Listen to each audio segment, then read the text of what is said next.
So the 1930-31 NHL season had a lot of good, a lot of bad, a lot of ugly. This was the second year of the Habs Depression Dynasty. They won the Cup in 1930 and were eventual champions this year.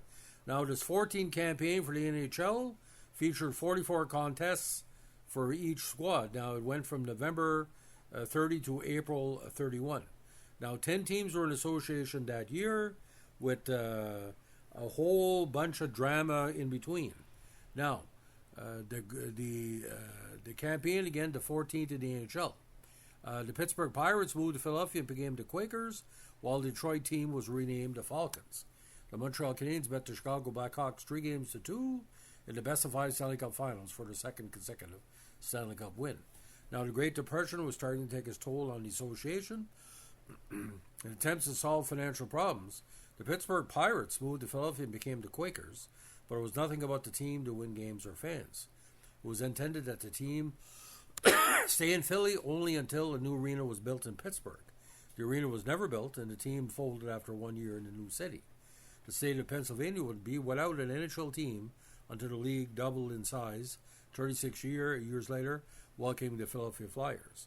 The Ottawa Senators were in a similar financial boat, but instead of relocating, they sold a future star asset and future Hall of Famer King Clancy to Toronto Maple Leafs for $35,002 players.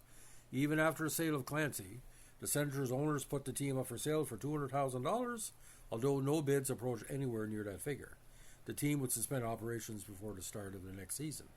Now, the Cougars changed the team's name to the Detroit Falcons. Now, the Canadian Amateur Hockey Association sent W.A. Fry and W.A. Hewitt to the 1930 NHL General Meeting to seek a better working agreement. The CAAHA suggested that players remain as amateurs for 1 season after graduating from junior hockey, and in return, the CAAHA would permit as amateurs to try out and practice with pro teams. Hewitt subsequently met multiple teams with NHL President Frank Calder, who saw merit in Hewitt's request to keep players in amateur hockey and continued to discuss having a pro-amateur agreement. Of course, 30 years later or so, it led to the NHL amateur draft. Now, the relocated Philadelphia Quakers, again, moved from Pittsburgh's Duke Sandy Gardens to the Philadelphia Arena. Now, Howie Morenz led the league in scoring. Now, Dick Irvin Sr. started his career in coaching with Chicago, and he finished second in the American Division. He resigned at season end after having taken the Blackhawks to the Stanley Cup Finals. Now, in the American Division, all-American teams, Boston 28-10-6, 62 points for first place. Chicago 24-17-3. The New York Rangers 19-16-5 for 47 points. The Falcons 16-21-7 did not make the postseason, but had a rough season with only +3. And the Quakers only won 4 games in 44 starts with 184 goals against. Now, in the Canadian division, Montreal was 26-10-8, first place for 60 points. Toronto was 22-13-9 for 53 points. Future Stanley Cup champions, the Montreal Maroons, 2018-6, 46 points. New York Americans, don't ask me why, for the Canadian division, 18-16-10 for 46 points. And the Ottawa Senators 10-30-4 with 142 goals against.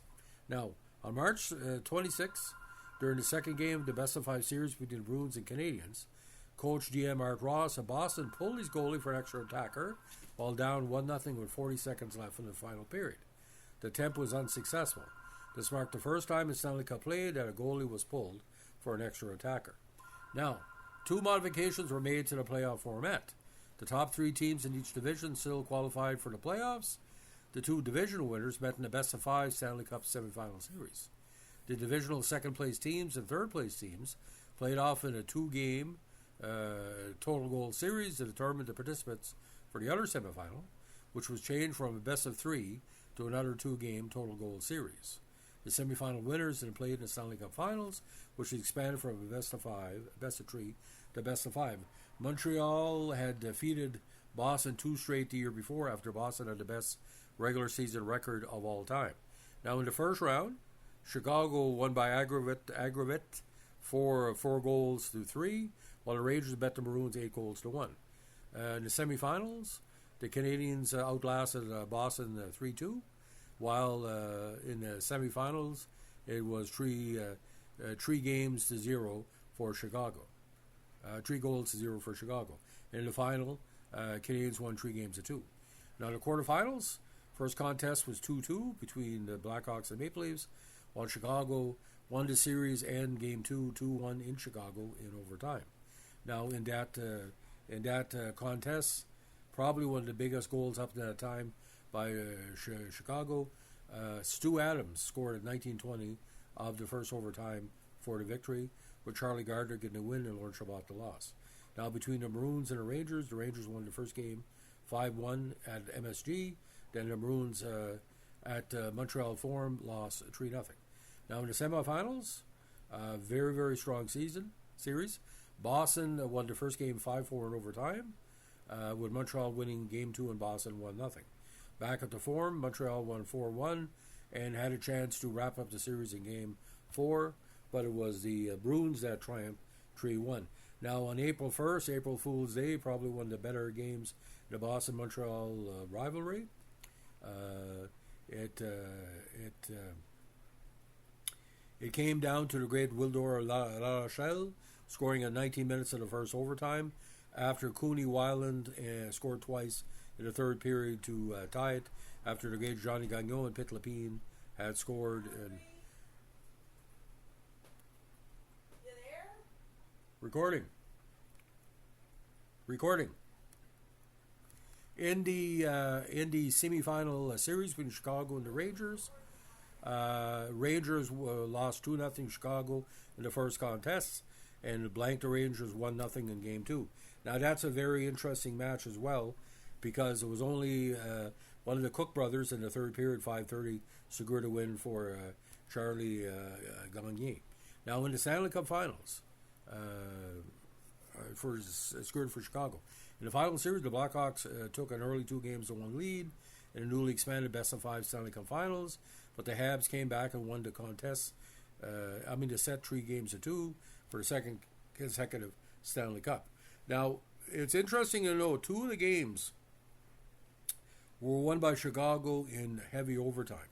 Now, in the 2-1 victory for Chicago in Game 2, in the second overtime period, unknown hero Johnny Gosling scored his second in the postseason after Nick Wazin had tied it in the third period.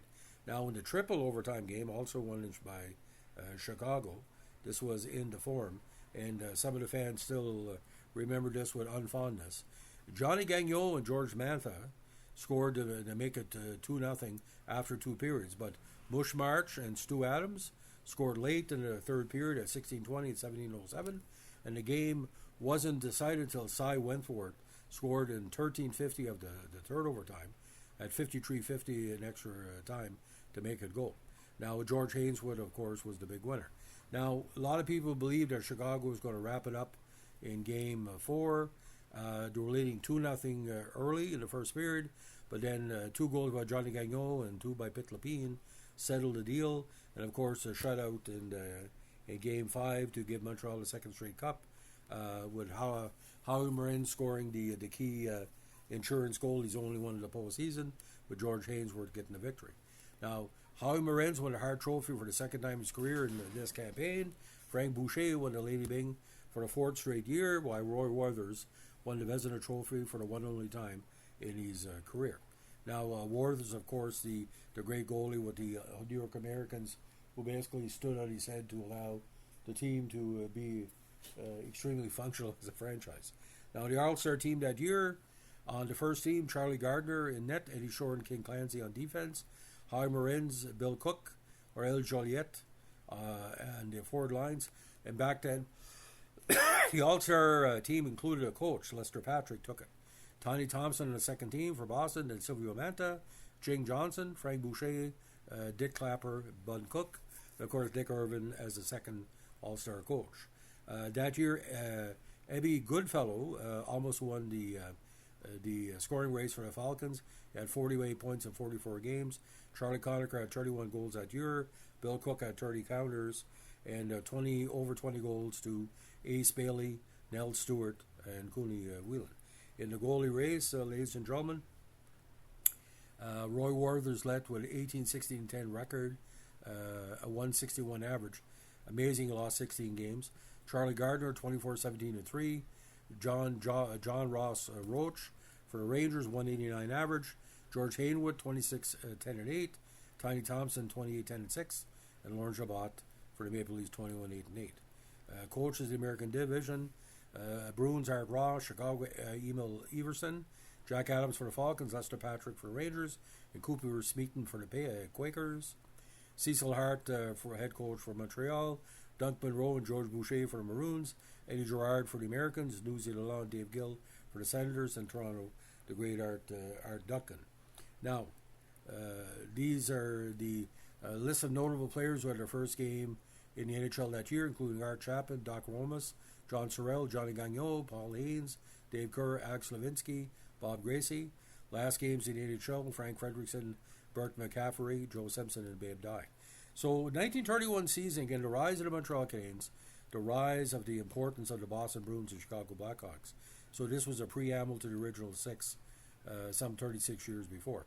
So, ladies and gentlemen, if you like what you're doing here with our vintage hockey tributes, let us know in the like, comment, subscribe, or share.